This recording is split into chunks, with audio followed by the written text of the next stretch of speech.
उपावेश।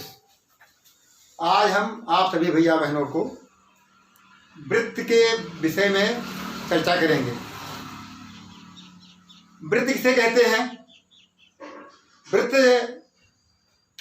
एक निश्चित अक्ष के परितः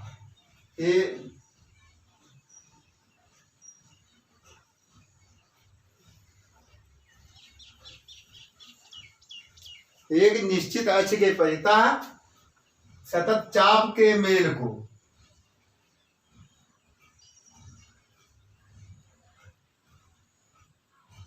वृत्त कहते हैं। निश्चित अक्ष ही वृत्त का केंद्र होता है और इस केंद्र से प्रत्येक चाप की दूरी सदैव बराबर होती है और केंद्र से और वृत्त के चाप की जो दूरी होती है वही वृत्त की त्रिज्या कहलाती है। त्रिज्या हर जगह हर बिंदुओं पर समान होती है। अगर वृत्त को दोनों तरफ वृत्त को मिलाया जाए तो वह वृत्त का व्यास होता है। जैसे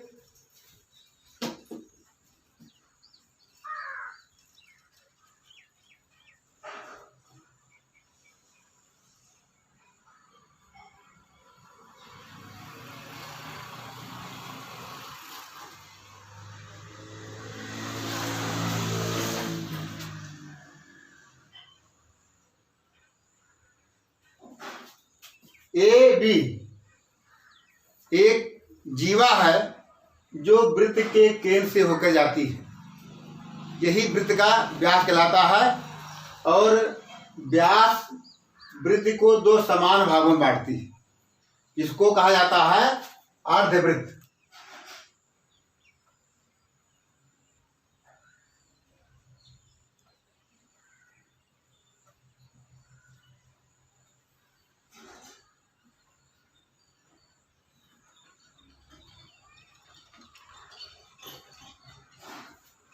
ये व्यास वृत्त को दो समान भागों में बांटा है। प्रत्येक भाग को वृत्त का अर्धवृत्त कहा जाता है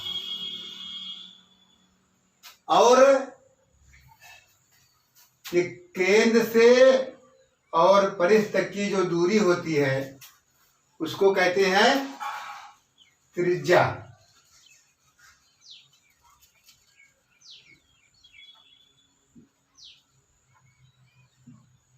यहां से और यहां तक की दूरी वृत्त की त्रिज्या कहलाती है और यहां से यहां तक की दूरी भी वृत्त की त्रिज्या होगी।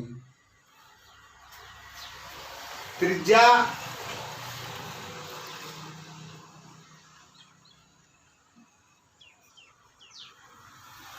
व्यास का आधा होता है।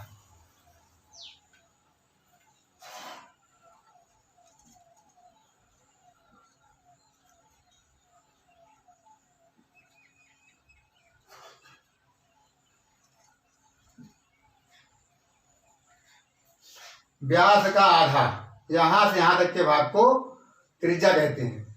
यहां से यहां के भाग को त्रिज्या कहते हैं। इसके बाद जीवा।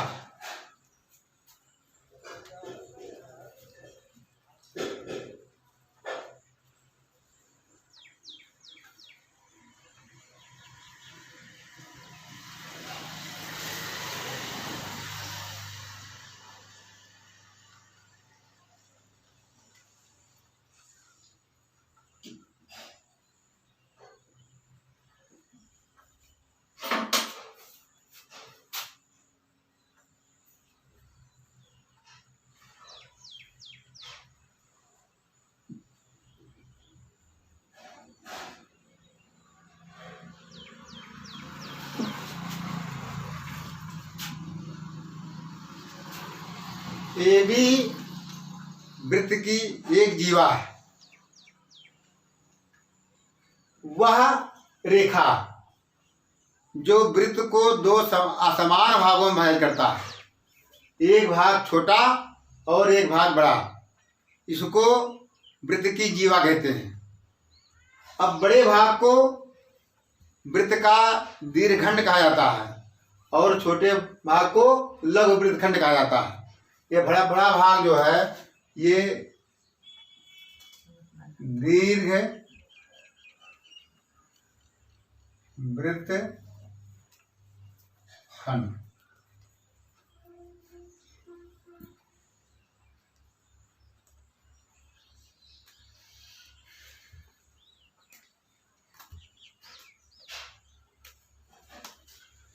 ऊपर वाला जो भाग है इसे कहते हैं दीर्घ वृत्तखंड, क्योंकि ये भाग बड़ा हुआ, अर्धवृत्त से भी बड़ा है, और छोटा भाग ये अर्धवृत्त से छोटा है, इसलिए इसको लघु वृत्तखंड कहा जाता है। लघु वृत्तखंड में जितने भी कोण बनेंगे ये अधिक कोण बनते हैं। अगर इसको यहाँ से कोई हम कोण बनाएंगे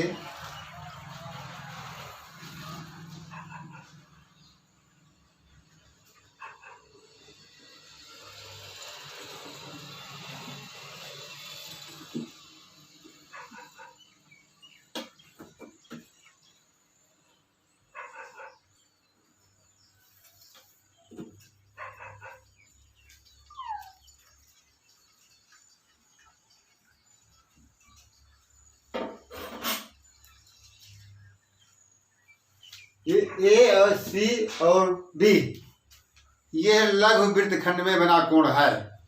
लघु वृत्तखंड में प्रत्येक कोण अधिक कोण बनता है और दीर्घ वृत्तखंड में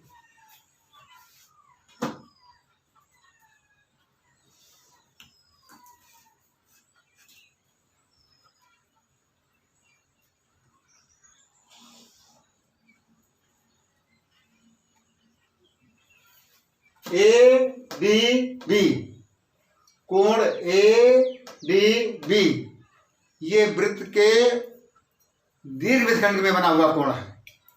दीर्घ वृत्तखंड में बना कोण प्रत्येक बिंदुओं पर न्यून कोण होता है।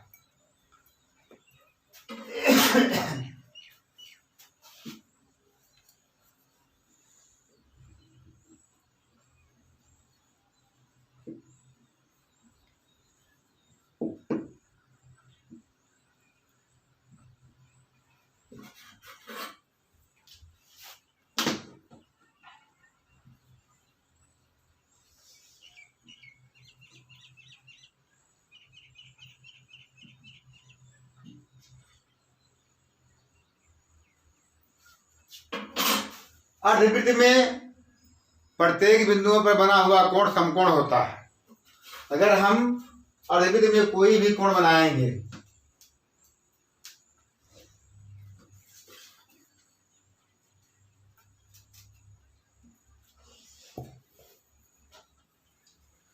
ये बना हुआ कोण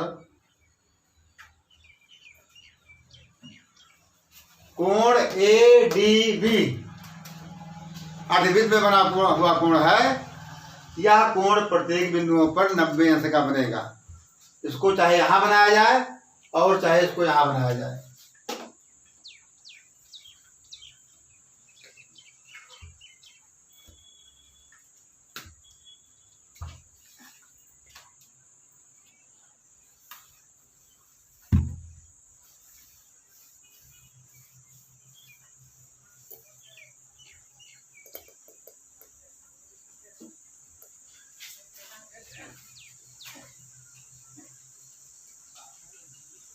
कोण ए ई बी भी अर्धवृत्त में बना हुआ है। ये भी कोण समकोण है। इसके बाद परिधि,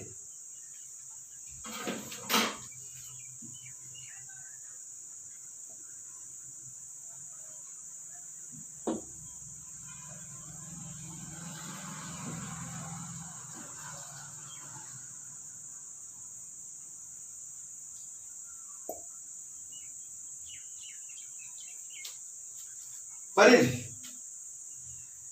ये वृत्त का केंद्र है।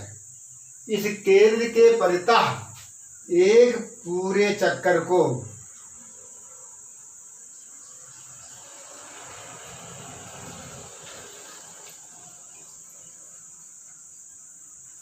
एक पूरे चक्कर में तय की गई दूरी, मान लीजिए कि ये चक्कर यहाँ से प्रारंभ हुआ और यहाँ से चल करके और फिर आकर के फिर ये बिंदु ए पर मिला,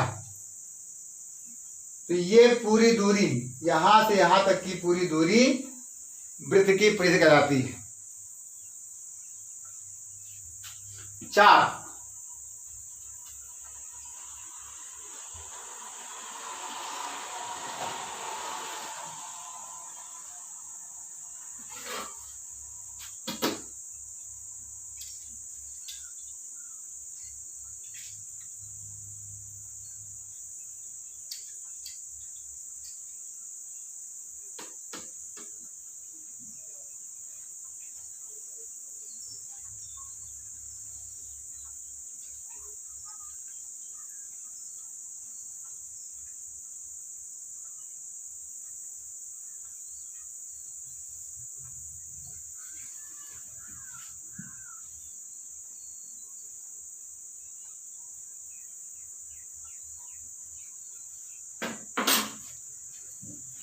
AB और CB ये वृत्त का चाप है।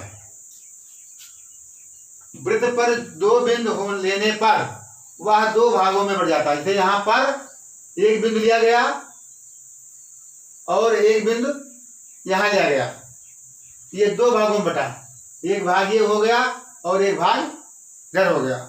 इतना एक भाग एक खंड हुआ और एक भाग इतना एक खंड हुआ और एक भाग ये भी खंड हुआ। तो ये पूरे मतलब अलग अलग भाग को वृत्त का खंड कहा जाता है। इसी को वृत्त के खंड को चाप कहते हैं। चाप, ये बिंदु चाप है, ये भी चाप है, ये भी चाप है, ये भी चाप है, और जब इसको प्रत्येक चाप को मिला जाता है तो ये वृत्त बन जाता है। और केंद्र से प्रत्येक चाप की दूरी सदैव बराबर होती है।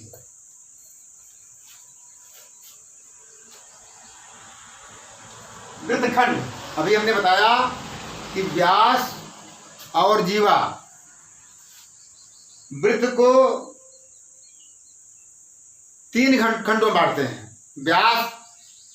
व्यास जो है इसको अर्धवृत्त में बांटता है और जीवा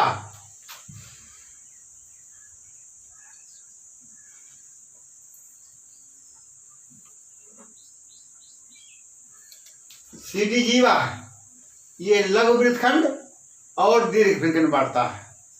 और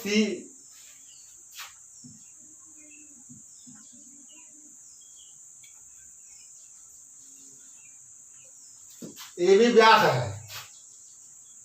व्यास वृत्त को अर्धवृत्त खंड में बांटता है। इतना अर्धवृत्त हो गया, इधर लघु वृत्तखंड और पूरे को कहेंगे दीर्घ वृत्तखंड।